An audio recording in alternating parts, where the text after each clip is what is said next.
Bonjour, nous allons voir à présent comment faire une vente. Alors, nous avons créé nos produits et nos catégories.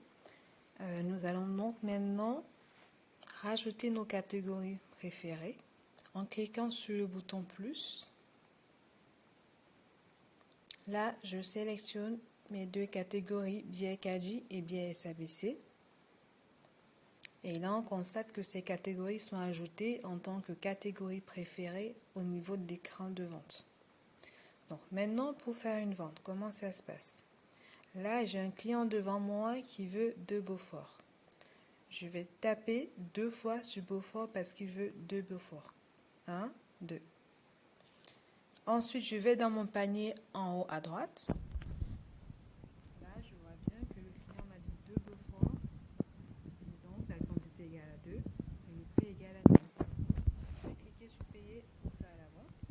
Par défaut, la calculatrice est pré-remplie avec le montant de la vente, c'est-à-dire 1000. Je sélectionne le moyen de paiement utilisé par le client, espèces. Ensuite, je clique sur encaisser. Et voilà, le paiement, la vente a ainsi eu lieu. Maintenant, si je veux envoyer un ticket au client par mail ou par téléphone, je sélectionne le bon bouton qui va avec. Je rentre son mail, si je veux envoyer le ticket par mail par exemple. Ensuite, je fais envoyer et le client reçoit son ticket. C'est pas obligatoire par contre cette étape. Donc, si le client ne veut pas de ticket, j'ai juste à cliquer sur la croix fermée en haut à droite.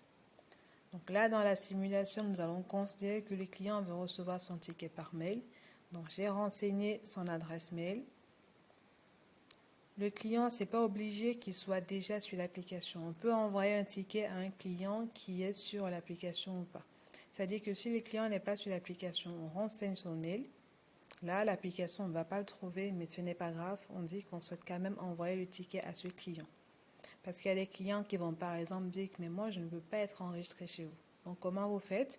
À ce moment, ils vont vous donner leur adresse mail, vous renseignez, ou leur numéro de téléphone, vous renseignez, mais il ne sera pas sauvegardé dans l'application.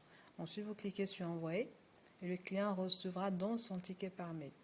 Voilà tout sur comment se passe une vente. Merci, au revoir.